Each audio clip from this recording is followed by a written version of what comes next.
ഈശോ മിശിഹായ്ക്ക് സ്തുതിയായിരിക്കട്ടെ. ഞാൻ മാണിപ്പറമ്പിലച്ചൻ. മരിയൻ ധ്യാനം 80. ജപമാലയിൽ നമ്മൾ ആവർത്തിച്ച് ചൊല്ലുന്ന പ്രാർത്ഥനകളിലൊന്നാണ് കർത്തൃപ്രാർത്ഥന.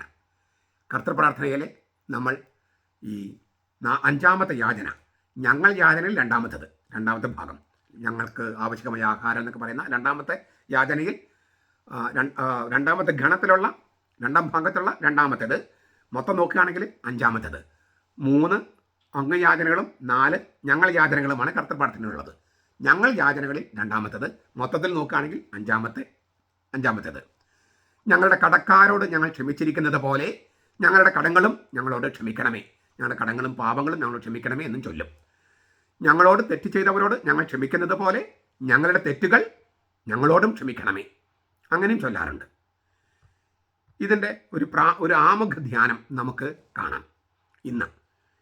ഈ കർത്തൃപ്രാർത്ഥനയിലെ 5-ാമത്തെ യാചന അതിക്രമങ്ങൾ നടക്കുന്ന ഒരു ലോകത്തെ കണക്കിലെടുക്കുന്നു. ഈ ലോകത്ത് അതിക്രമമുണ്ട്. മറ്റ് മനുഷ്യരോട് അതിക്രമങ്ങൾ കാണിക്കുന്ന മനുഷ്യരുടെ ലോകം, ഇല്ലേ? മറ്റ് സഹജീവികളോട് അതിക്രമങ്ങൾ കാണിക്കുന്ന മനുഷ്യരുടെ ലോകം, മൃഗങ്ങളോട് അതിക്രമങ്ങൾ കാണിക്കുന്ന മനുഷ്യരുടെ ലോകം, ദൈവത്തോട് അപരാധം ചെയ്യുന്ന മനുഷ്യരുടെ ലോകം.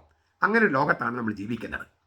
അതാണ് അപ്പോൾ ഈ 5-ാമത്തെ പ്രാർത്ഥന, അല്ലേ, ഞങ്ങളോട് തെറ്റ് ചെയ്തവരോട് എന്ന് പറയുമ്പോൾ ഇങ്ങനെ അതിക്രമവും അക്രമവും കാണിക്കുന്ന ഒരു ലോകത്താണ് നമ്മൾ ജീവിക്കുന്നത് എന്ന കാര്യം കർത്താവ് കണക്കിലെടുക്കുന്നു. അതാണ് 1-ാമത്തെ കാര്യം. 2, മനുഷ്യരുടെ ഇടയിൽ നടക്കുന്ന ഓരോ അതിക്രമവും ഏതെങ്കിലും തരത്തിൽ സത്യത്തിന് മുറിവേൽപ്പിക്കുന്നു. ഏത് അക്രമമാണെങ്കിലും സത്യത്തിന് മുറിവേൽപ്പിക്കുന്നു, സ്നേഹത്തിന് പരിക്കേൽക്കുന്നു. സത്യവും സ്നേഹവും വ്രണപ്പെടുമ്പോൾ അത് സത്യവും സ്നേഹവുമായി ദൈവത്തിനെതിരാകും. സത്യവും സ്നേഹവും വ്രണപ്പെടുമ്പോൾ അത് സത്യവും സ്നേഹവുമായി ദൈവത്തിനെതിരാകും. അതാണ് 2-ാമത്തെ ഒരു കാര്യം.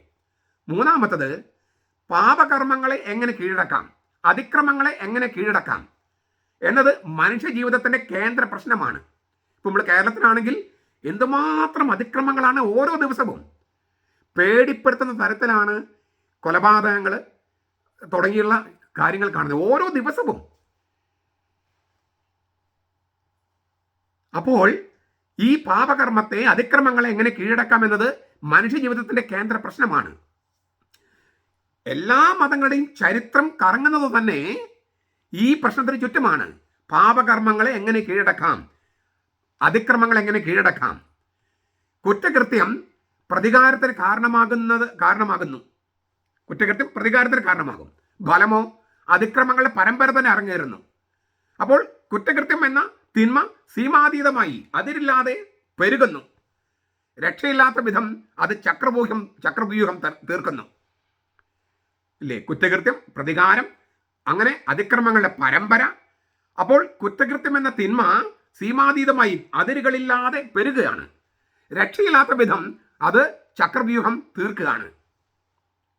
4, പാപകർമ്മത്തെ മാപ്പ് കൊടുക്കുന്നവരുടെ മാത്രമേ കീഴടക്കാനാകൂ, പ്രതികാരത്തിന് സാധ്യമല്ല എന്ന് കർത്താവ് ഈ അപേക്ഷയിലൂടെ നമ്മോട് പറയുന്നു. പാപകർമ്മത്തെ മാപ്പ് കൊടുക്കുന്നതിന് മാത്രമേ കീഴടക്കാനാകൂ.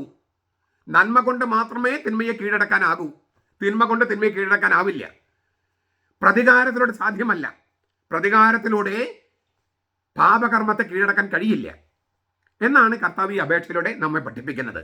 4-ാമത്തെ കാര്യം. 5-ാമത്തെ കാര്യം, ദൈവം ക്ഷമിക്കുന്ന ദൈവമാണ്. കാരണം അവൻ തൻ്റെ സൃഷ്ടികളെ സ്നേഹിക്കുന്നു. ദൈവം ക്ഷമിക്കുന്നു കാരണം ദൈവം സ്നേഹമാണ്. എന്നാൽ ആവർത്തിച്ച് കേൾക്കേണ്ട വചനമാണ് ഞാൻ ഇപ്പോൾ പറയുന്നത്.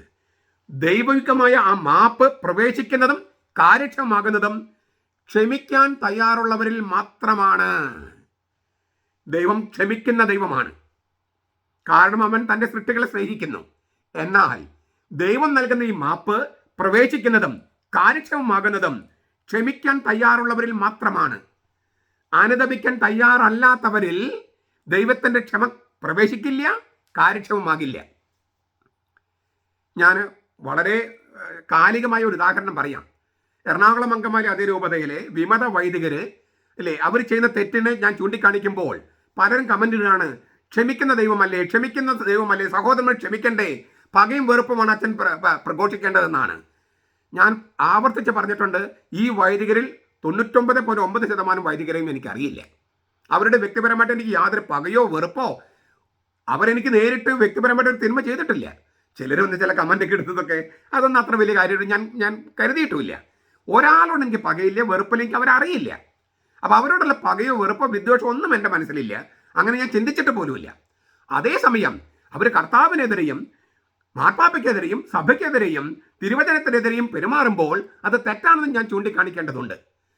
അപ്പോൾ അവർ ക്ഷമിക്കാൻ തയ്യാറല്ലെങ്കിൽ, അനുതപിക്കാൻ തയ്യാറല്ലെങ്കിൽ ഈ ദൈവത്തിൻ്റെ ക്ഷമിക്കുന്ന സ്നേഹം അവരിൽ പ്രവേശിക്കില്ല. യൂദാസിന്റെ കൂടെ യൂദാസ് കർത്താവിന്റെ കൂടെ താമസിച്ചില്ലേ 3 കൊല്ലം? കർത്താവ് സ്നേഹമായിരുന്നില്ലേ? പക്ഷേ അവൻ പശ്ചാത്തപിക്കാനോ അനുതപിക്കാനോ തയ്യാറല്ല, മാപ്പ് കൊടുക്കാൻ തയ്യാറല്ല. അങ്ങനെ വരുമ്പോൾ ഇല്ലേ, നിങ്ങൾ 12 പേരെ ഞാൻ തിരഞ്ഞെടുത്തല്ലേ, നിങ്ങൾ ഒരുവൻ പിശാചാണെന്ന് കർത്താവ് ഇവനെ കുറിച്ച് പറയുന്നുണ്ട്. അത് കേട്ട് അന്ന് മുതൽ വൈരാഗ്യം മൂത്ത്, പക മൂത്ത്, വിദ്വേഷമായി എങ്ങനെയെങ്കിലും ഒറ്റിക്കൊടുത്ത് കൊല്ലണമെന്ന് വിചാരിക്കുകയാണ്. അങ്ങനെ ഒരു അവസ്ഥയിൽ വരുമ്പോൾ അവനിലേക്ക് ദൈവത്തിന്റെ ക്ഷമ പ്രവേശിക്കില്ല.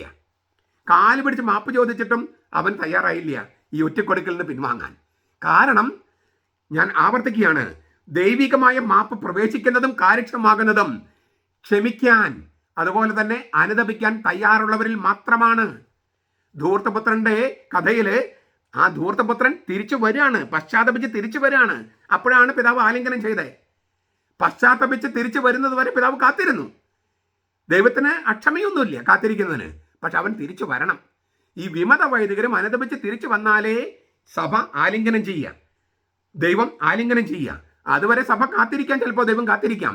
പക്ഷേ അവർക്കെന്താ സംഭവിക്കുക? അവരിങ്ങനെ പന്നിക്കൂട്ടിലേക്ക് പോയിക്കൊണ്ടിരിക്കും, പന്നിക്കൂട്ടിലേക്ക് പോയിക്കൊണ്ട് കീഴ്പോട്ട് പോയിക്കൊണ്ടിരിക്കും. ദൈവത്തിലേക്ക് ഒരിക്കലും ഉയർത്താൻ പറ്റാതെ പന്നികൾ നോക്കുന്ന പോലെ ചെളിയിലേക്ക് മാത്രം നോക്കിക്കൊണ്ടിരിക്കും, കുറ്റകൃത്യത്തിലേക്ക് മാത്രം നോക്കിക്കൊണ്ടിരിക്കും.